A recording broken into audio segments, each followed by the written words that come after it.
So tonight we're talking about the Crusades, which is always a fun topic. Our rules, as always, we aren't covering everything. That's rule 1, and rule 2 is whatever we do cover is incomplete and subject to review and disagreement. And that is just the way historical scholarship is done. It's also the way like scientific scholarship is done. That's a kind of post-enlightenment kind of thing. But let's start and get our feet under us. Last week we talked about Anselm of Canterbury. We specifically covered his work, Curs Deus Homo, or Why Did God Become Man? And in that he lays out his satisfaction theory. It's also called the substitutionary atonement theory. That is the first time that it is written down and worked out in a larger, longer format. That doesn't mean it didn't exist at all beforehand. But if you asked a Christian prior to Anselm of Canterbury, and which he published it in about 1093-4, somewhere in there, they would have said their idea of what Jesus was doing on the cross was something different. That doesn't mean they would have said what Anselm is putting forth is wrong, but it would have been something different. So we talked about the two ideas, and what predates Anselm is something called Christus Victor. And an interesting way to look at this, as I was watching the video from last week, is I didn't say this, is to maybe think about what God can't do, or what can God not do. So in Christus Victor, God chooses to be God with us. So God cannot let us be separated without a choice. So the idea is that sin has come in and taken our free will. And so when Jesus, through both the incarnation and his death, burial, and resurrection occurs, he is liberating us from sin. Therefore, we have free will again so that we can make a choice. When we can make a choice, God is God with us again. When we are enslaved to sin, God can't be with sin. That's kind of a consistent theme throughout the Old Testament. And so the idea is, what cannot God do? God chooses to be God with us. It's a choice. He doesn't need us per se, but that is a consistent choice of God. And so he's going to honor free will in this option. In satisfaction theory, God cannot be dishonored. So it's a slightly different way of looking at it. Are we dishonoring God by sinning? You could argue yes. That's where Anselm kind of gets the idea.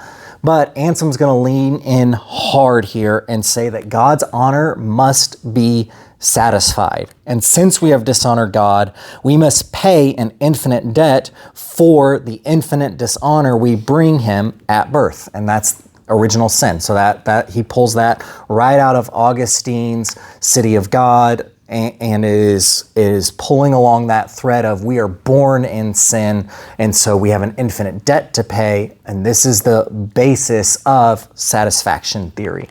And so he ends the argument with God must pay the debt since it is infinite. So why did God become man? Well, God had to pay the debt because the debt is infinite, so the only person who can pay it is an infinite being. If a finite being could pay it, then a man would have paid it, and we would belong to that man or person, that other being. And so that doesn't work either, because there's a whole bunch of problems with that you can read Curs Deus Homo and find out for yourself how Anselm breaks that down. But that is a kind of a different way of thinking about satisfaction theory versus Christus Victor, which predates it. So, in the wider world at this point, the Seljuk Turks from the Aral Sea, that's that sea right there at the top, have invaded from the east into Muslim territory. Now, they are both Muslims themselves and invading Muslim territory. Specifically, they are Sunni Muslims, and they are going to invade the Shia or Shiite Muslims. And they're going to make it all the way through Baghdad, and Baghdad being the capital of the Muslim kind of world at this point. And they're going to take all this land right here.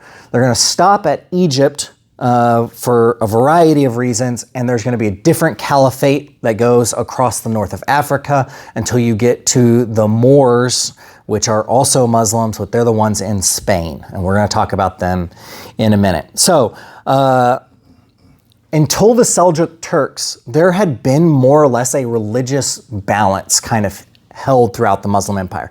Did Muslims persecute Christians? Yes. Did Christians riot and bring them on themselves? Sometimes.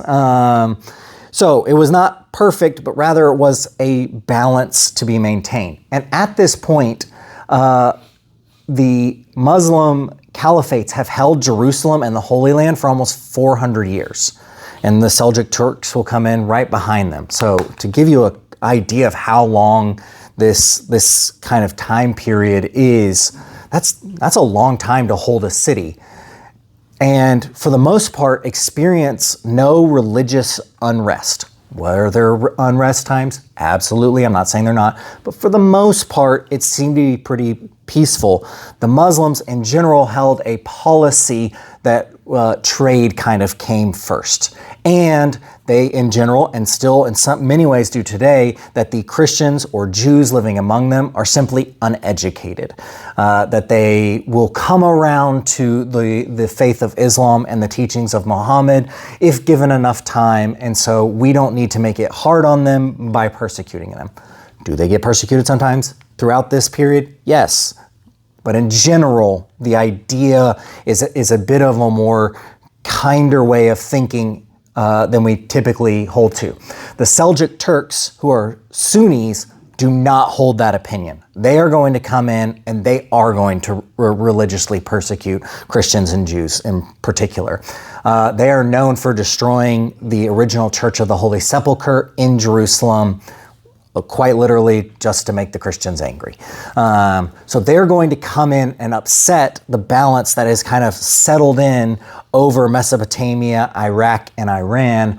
And they're going to push all the way up into Anatolia, which is modern day Turkey, which is Byzantine territory. And that's going to be what prompts the First Crusade, is the Seljuk Turks have made their way almost to the walls of Constantinople. And here we are just 50 years after the Great Schism, when Alexios I Komnenos, Emperor of Constantinople, will reach out to Pope Urban II and say, can you please call what will be termed a crusade, a holy war against the Muslims? And that is mostly argued by Urban II, and he is the Pope who will call it. His words are disputed, but these are some of the most clear accounts we have. So I'm going to read these to you, his argument to start the Crusades. So this is Pope Urban II at the Council of Clermont, which is what's pictured here. The land which you inhabit, shut in on all sides by the seas and surrounded by the mountain peaks, is too narrow for your large population, nor does it abound in wealth, and it furnishes scarcely food enough for its cultivators. Hence, it is that you murder one another, that you wage war, and that frequently you perish by mutual wounds. Let therefore hatred depart from among you. Let your quarrels end. Let wars cease, and let all dissensions and controversies slumbers. Enter upon the road to the Holy Sepulchre, which had just been destroyed about 100 years before this moment. Wrest that land from the wicked race and subject it to yourselves.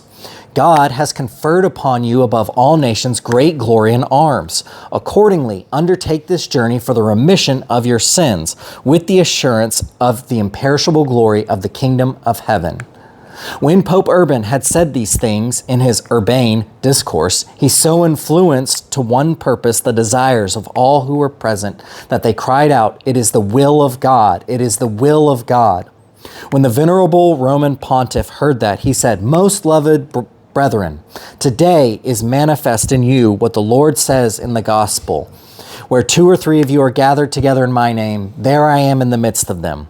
Unless the Lord God had been present in your spirits, all of you would not have uttered the same cry. For although the cry issued from numerous mouths, yet the origin of the cry was one. Therefore I say to you that God, who implanted this in your breasts, has drawn it forth from you. Let this then be your war cry in combats, because this word is given to you by God. when an armed attack is made upon the enemy, let this one cry be raised by all the soldiers of God. It is the will of God. It is the will of God. All who die by the way, whether by land or sea or in battle against the pagans, shall have immediate remission of sins. This I grant them through the power of God, which I am invested. And so this becomes the rallying cry of the Crusaders. It is the will of God. And that comes directly out of Anselm's Curs Deus Homo, chapter 12. If God wills it, it is right. Of such things only as it would not be unworthy of God to will. If God wills it should rain, then it is right that it should rain. If God wills it is then it is right that it should rain. And if he wills any man should be slain, then it is right he should be slain. So Anselm is building off of Augustine's ideas of original sin. And then we had the Gregorian reforms of last week that are building off Augustine's ideas of just war, and they're combining together into Urban II's crusade against the Muslims. And the cry will be Deus Vult. God wills it. So, this has been one of the harder lessons for me to teach or to write. And in fact, I originally didn't even have it in my outline. I wasn't even going to include it, but when I brought this up to several members of my small group, they were aghast that I wouldn't do the Crusades. But one of the hard things to do about this is to give you guys texture and depth to the story of the Crusades. I've tried to do this throughout the entire class through a variety of methods, but the Crusades has been difficult for me, and I think it's because I've traveled a range of emotions on the topic myself. Because of my feelings on the subject and its status in history, I didn't even want to include it. And that's because the story is so wrapped in fear and greed that it's difficult to tell the story of the faithful people that fought in these wars. On the other hand, it would be easy to tell you the Wikipedia outline of the Crusades, but that approach doesn't seem helpful or appealing. So today, instead of giving you the texture of a singular historical person, which is so hard to capture and cover in this time period, I'm going to give you my own texture and how I've studied, loved, been reviled by, romanticized, and prayed for the people of the Crusades. So, as always, get curious, learn, explore more about the dates and the details. But this will be a bit more of a unique class and a definitely more unique telling of the Crusades. When I was a child, I thought the Crusades were about the most fantastic stories you could tell. My family history actually links me to English and French merchants who began to amass wealth in this time period. That would build until we become cousins of the British and French crowns when we left for America in the early 1600s, only to become the signers of the Declaration and the Constitution. As a young man, I, perhaps like Don Quixote, longed for the days of chivalric knights, Holy Roman empires, and crusaders outnumbered but defending the Holy Land from the Dark Turks. So, let's begin the First Crusade, perhaps with that a bit more romanticized eye, as I tell you along the way my own journey. So, the First Crusade was from 1096 to 1099, and it mostly encapsulates a smattering of dukes and princes and counts from France, what is modern-day France, Belgium, the Netherlands, Germany, and Italy. So no kings were in this one, but these were a group of men that felt the call to go on the Crusades, were convinced by Pope Urban that it would be in their best interest, perhaps spiritually, perhaps monetarily, because both interests are at play. They met outside the walls of Constantinople and began to press down through modern-day Turkey, which is Anatolia. Their first stop was Nicaea, which was what was then the capital of the Seljuk Turkish, which is modern Turkey, holding in that area. When they, after conquering that, they went down to Dorylaeum, which opened up the rest of Turkey to them. And they traveled mostly through that, for the most part, unhindered, until they got to Marsh, where they decided to split. The minority force staying in Edessa to cultivate a relationship with the Armenians, specifically to gather food stores. A continual theme throughout the entirety of the Crusades is the Crusaders having a terrible time of figuring out how to feed their people. And we'll talk about that throughout the rest of this, but they have a terrible time figuring out how to feed the actual Crusaders. But the Armenians supplied them with food, and they intermarried, and that formed the first Crusader state, the county of Edessa. The rest of the Crusaders continued on south, besieging Antioch and taking it rather quickly, into Jerusalem and taking it rather quickly. This is Baldwin the First, who was at first Count of Edessa and then eventually King of Jerusalem. He had the strongest amount of wealth to support an army in the Holy Land. This is the counties or the Crusader states or principalities. There's a bunch of different names for them. You have the Principality of Armenia and Cilicia. Armenia is actually a little bit more north, like as a country. The County of Edessa, the Principality of Antioch, the County of Tripoli, and the County and the Kingdom of Jerusalem. What is interesting about the Crusaders is how few in number they actually were. So they're going to take Jerusalem with around 10,000 men. When the Muslims take Jerusalem back from the Crusaders, it will require nearly 10 times as much. That is due to mostly technology. So Crusaders, being Western Europeans, had been at war with each other, as Pope Urban told us right in the beginning, since the collapse of the Roman Empire. So they had recovered some of the Roman ways of smelting, and so had better, stronger steel. They had chainmail, plate armor, and they had siege weapons and siege tactics. So they knew how to knock down a wall, to take a wall, to climb a wall, and to defend a wall. So there's an old military saying that is, a man on the wall is worth 10 beneath it. And when the Crusaders were taking the wall, they made that man on top of the wall feel like less than 1. And when they were standing on top of the wall, they made it feel more like 20. And that is mostly due to the technological advances of chainmail and plate mail and things like that that the Europeans brought in. The trebuchet was first invented in France. That had never been seen in the Middle East until the Crusaders arrive and build one. And so it wasn't just a technology freely given over to the Muslims, but eventually the Muslims do kind of come on to the scene and figure it out. Go ahead. Can you define that for less military others? A trebuchet.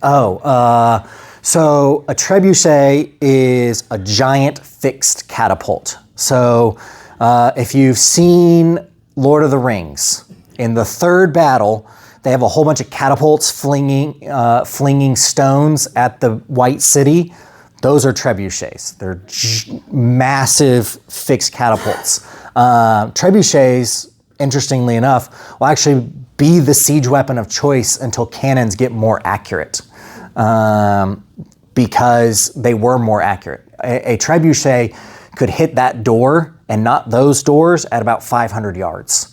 So that's how accurate they were, the math and everything and the building techniques. And so they knew exactly where that giant stone was going to hit, and they would pound that wall into dust until eventually the walls were made of better stuff, and you needed a cannon to do it, basically. But even then, out in the field, a trebuchet was many times more useful than a cannon because of its accuracy. So you could hit their troops and not your troops.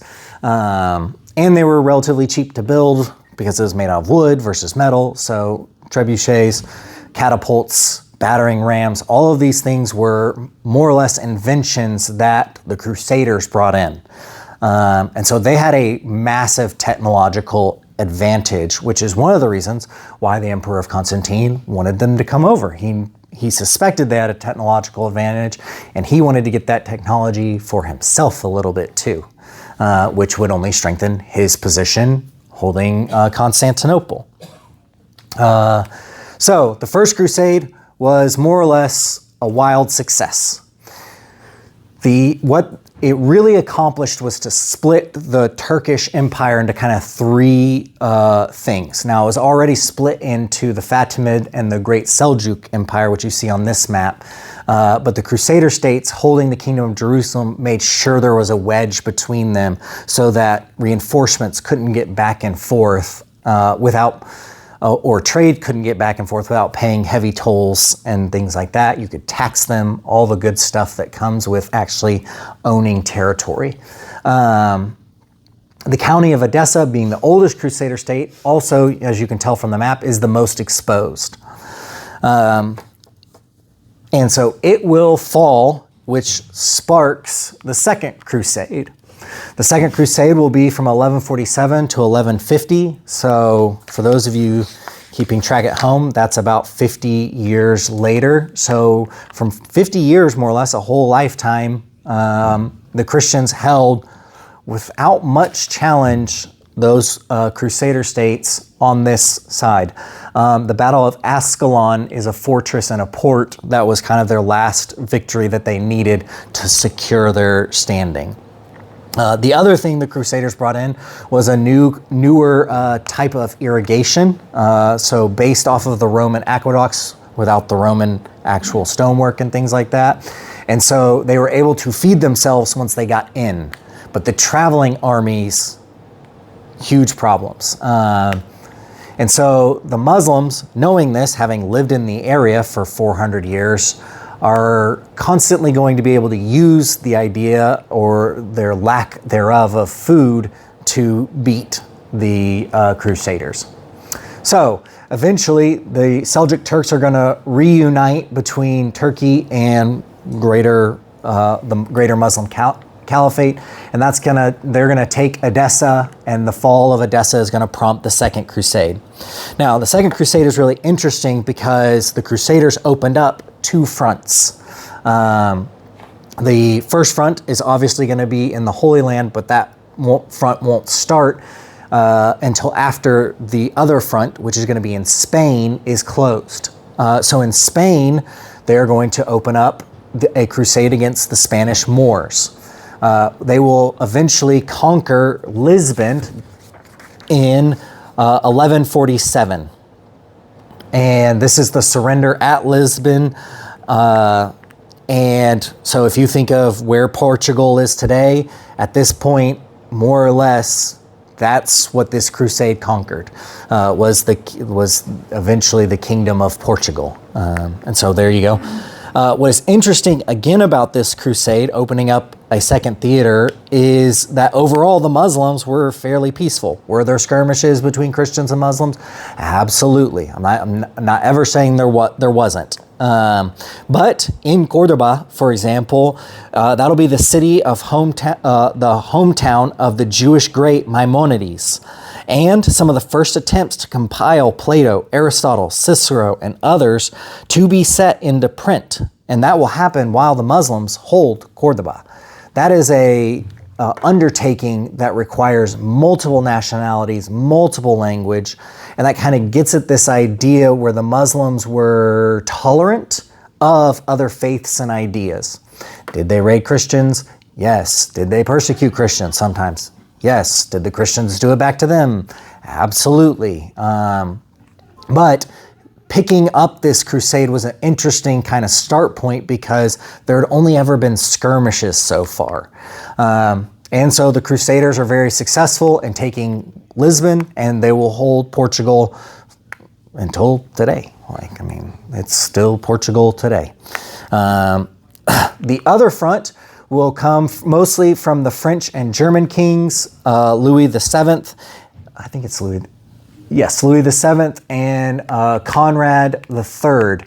And they will take the land route across Europe, and they will make it into Byzantine territory, and the reports vary on who's to blame, but they are either harried by the Byzantines, they were paid by mercenaries to be harried by the Byzantines, or they were harried by actual Muslim forces. And depends on who you ask and which account you read. Regardless, they have a real terrible time of it. And Constantinople doesn't exactly go out of its way to feed these crusaders. So there's a lot of death, there's a lot of disease, and they're getting harried. They do eventually make it all the way down to the Holy Land, but it's with, I think it's 25% of their original force. So that's not enough to take Edessa back. So they don't even really try Edessa. What they're going to try to take is Damascus, and it will fail, mostly due to infighting. So if you have all of these kings or princes or dukes coming in from out of town trying to take over a war operation of a bunch of people who are already in a kind of confederate-like state who definitely don't agree with each other or are doing politically underhanded things to each other, it makes for a bad attempt to try and conquer anything and spread influence at all, even as a protective measure. So it is going to fail. Now, a lot of times we can think about, yes, perfect. We can think about failure in a lot of different ways. And many times it causes us to go through something that we now term deconstruction. For me personally, this is something I went through after college. And the question often comes is something like this. Is what I have been taught what God wills? Because remember, if the Crusaders are going in and they were victorious the first time by God's will, why aren't they victorious this time? Is what we're doing actually what God wills? So I came up with kind of quick 4 options that we can kind of answer that question with. Do we just let it go? Don't worry about it? Many people choose that, and I'm not here to judge that choice. Many people also choose the idea of leave. The Crusaders in some time said, this isn't worth it. I'm going back home. I'm going back to my farm. I'm going back to my smithery. This trip is not worth it. The other one, double down. The Crusaders definitely are going to double down on God willing their victory. Hence why there's a third and a fourth crusade. Or you can explore further. And when you begin to deconstruct, other failures come up for you. You start to notice things that went right, but not all the way right in the past. For example, when the Crusaders took Jerusalem, it was definitely not a benevolent thing. The one account of a Crusader says the streets ran red with anyone who was not white, couldn't speak Latin or French, and was male. So that was a huge portion of the population of Jerusalem that could have been slaughtered on that day. Another account says the women were raped until they had babies in their belly. So when you look back, you start to see the problems that maybe arise or maybe were always present with this understanding that the Crusaders were coming in on. And this can be the same for us today when we deconstruct in our own time, in our own way. We begin to see the problems that maybe were there all along, but we just brushed under the rug or we excused. And so for me, I went for the explore further option. And it's not always an easy thing to try and find a way towards future faith when you explore further. Because part of what exploring further means is to come to terms with both the good and the bad that is in your past, in your history. Not what's out here, but inside you. That's the real steps of deconstruction. So, the outcome of the Second Crusade was a unification of the Turkish Empire. They will unify under a man named Saladin. Most of us, if you studied military history, will study Hannibal, Roman generals, emperors, Alexander the Great, Napoleon, and now the world wars for military history. But if you really want to get into it, you should study Saladin. The man was in a technologically inferior position and had a fractured and infighting Arab/Turkish caliphate who certainly didn't want an Egyptian in charge, and yet all he did was win. He drew the Crusaders out of their castles and baited them into mistake after mistake until he would finally take Jerusalem in 1187. There's a movie that actually depicts this. The historical accuracy of this movie is on the lower side. However, I think it really nails the atmosphere of the Crusades. And more than that, it nails the character of Saladin.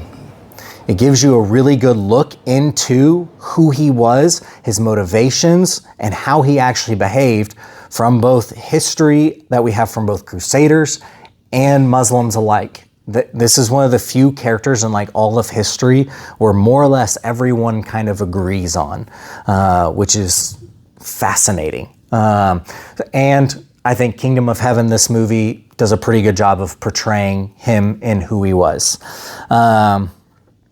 So it makes him, this movie and the accounts make him out to be the benevolent master of war.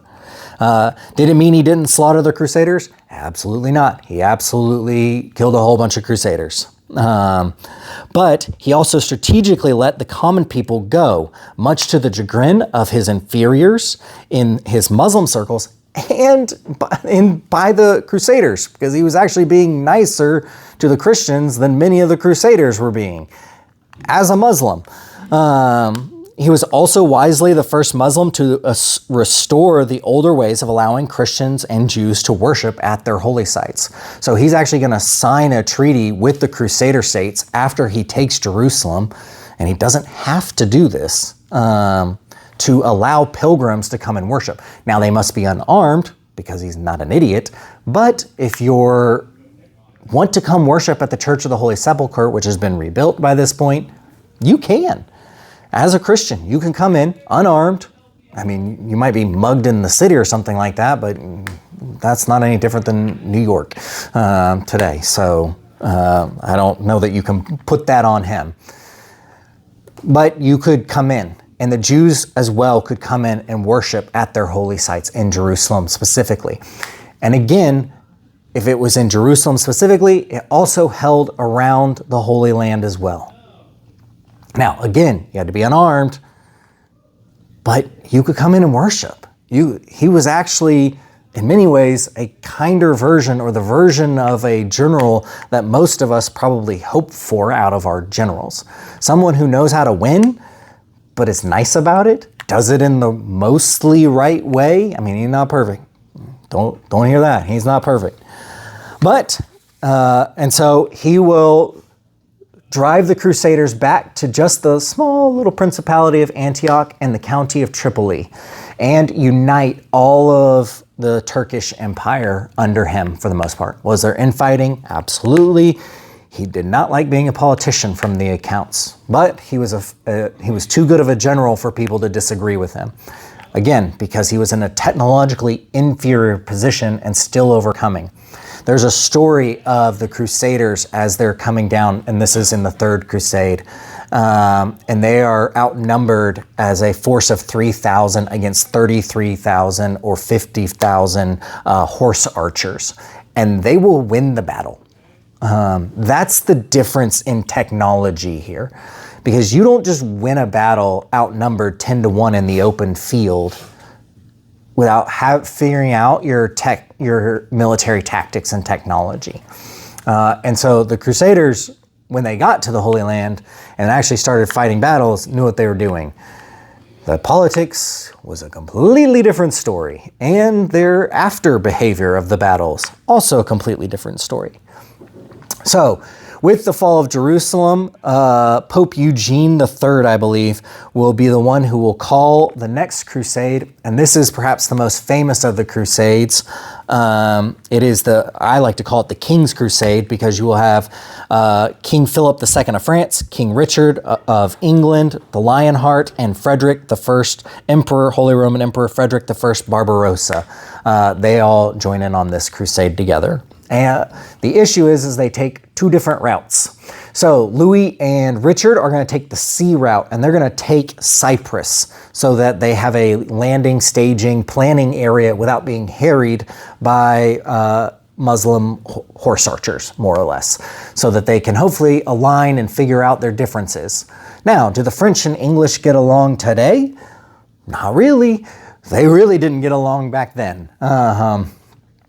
And they really didn't get, the 100 Years' War is going to start pretty much about 100 years after this Third Crusade. So that gives you some context between how much love the French and the English have for each other. Frederick will go over land and will experience the same problems that the first two crusades have.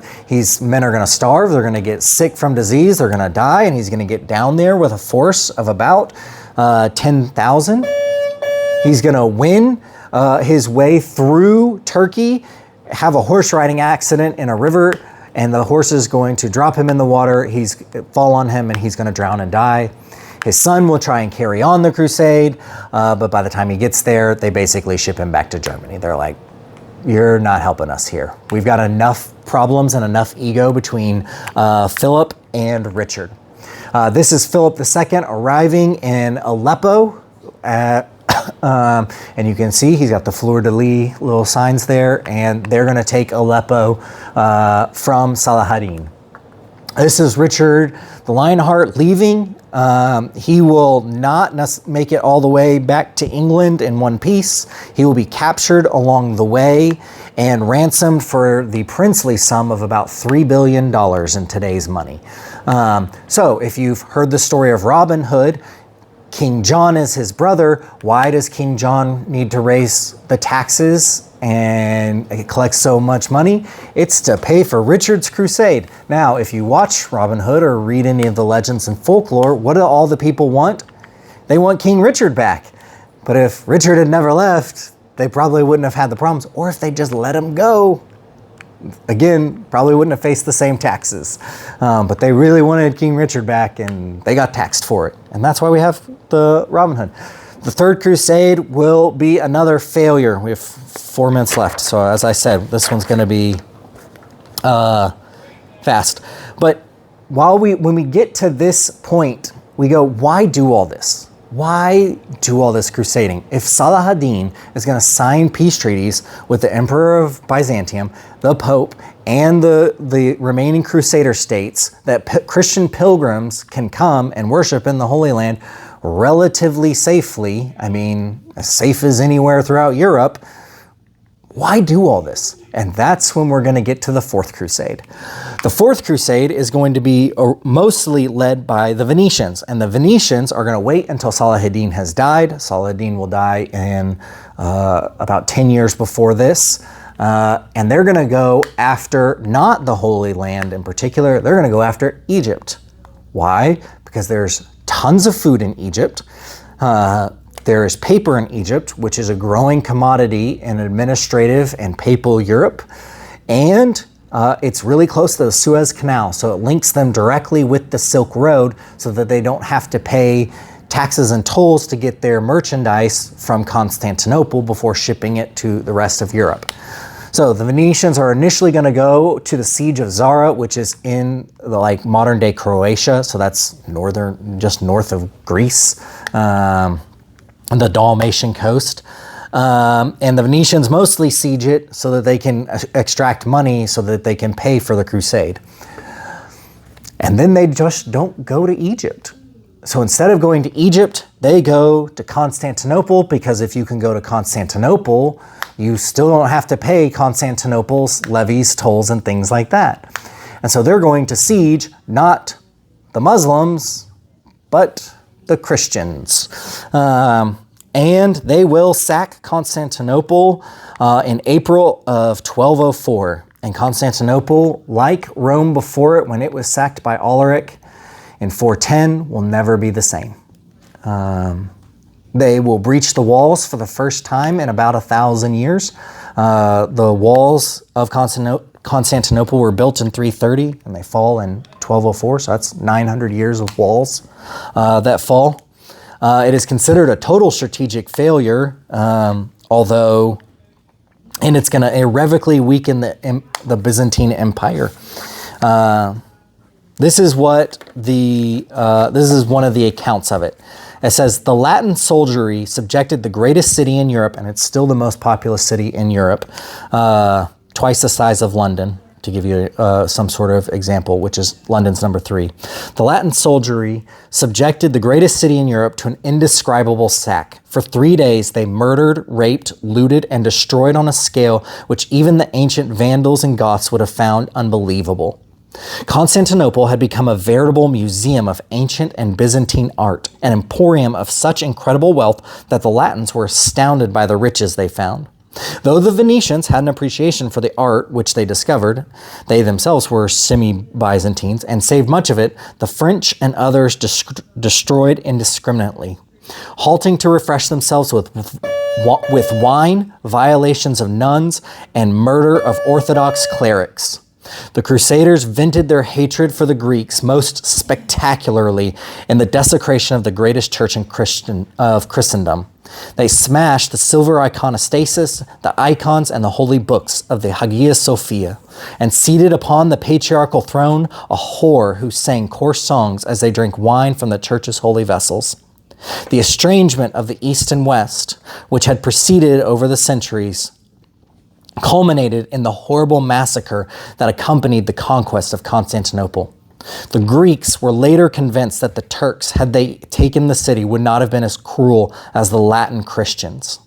The defeat of Byzantium, already in a state of decline, accelerated political degeneration, so that the Byzantines eventually became easy prey to the Ottoman Turks.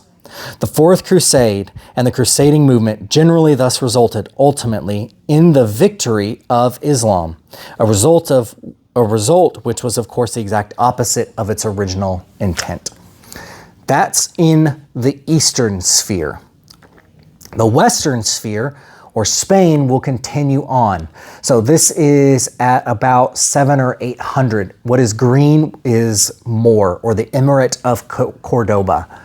By 1200, you'll see there's Portugal taken in the Second Crusade, and you'll see the kingdoms of Leon, Castile, and Aragon are forming into something that will eventually push back the Almohads. In 1492, in the Battle of Granada, the Moors will surrender Cordoba to Isabella of Castile and Ferdinand of Aragon, 1492 also being the year that Columbus will sail. So next week, we'll be back with Thomas Aquinas and Dante. So I know we're over. I got a short thing for you guys. So when you've deconstructed and stay committed to Jesus, one of the things you realize with the Crusades is at first how anti-Jesus's path of forgiveness and self-sacrifice don't appear. And you are tempted to call these acts non-Christian. But if you dig deeper, you find that they are in fact profoundly Christian. Augustine to the Crusades is over 600 years. Jesus to Augustine is a little less than 400. Christianity has been more shaped by the ideas of empire and conquest than the way of Jesus. Our Western version of Christianity, even in Protestant form, is very Christian. And yet for those who see the failures of imperial Christianity in something like the Crusades, might also call that version of Christianity Antichrist. For me, the version of Jesus who bears and dies on crosses rather than build them, which the Crusaders did, has a step forward. It is neither rejecting nor embracing the past, for that is the way of the world, to honor or dishonor the father and mother.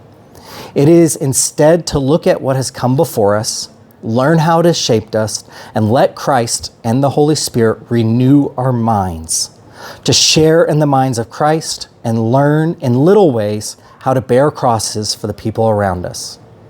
But this is only where I am now. To be Christ-like, I must have the humility to be continually exposed for how my thinking, my heart, my imagination works in the ways of empire and this world. And it is that very imagination that we began to examine tonight as people put their bodies on the line for Christianity in the Crusades. Next week, we'll explore how Thomas Aquinas and Dante Alighieri shaped our imagination of what it means to be Christian, and how the Crusades, the Summa Theologica, and the Divine Comedy form a lot of our foundation for what we perceive to be Christian. And I hope you have begun to see the differences between Christianity and Christ as we've kind of traveled along the journey so far. So next week, Thomas Aquinas' Summa Theologica and Dante Alighieri's Divine Comedy, in many ways encapsulating both kind of halves of our mind. Dante with the artistic poetry half, and Thomas Aquinas with the very rational half as well. So I know we're over time. If you have any questions, I'd love to hear them up here. But for everyone else, I'm sure y'all have got to get going. Thank you guys. That was not too far over, so I appreciate it.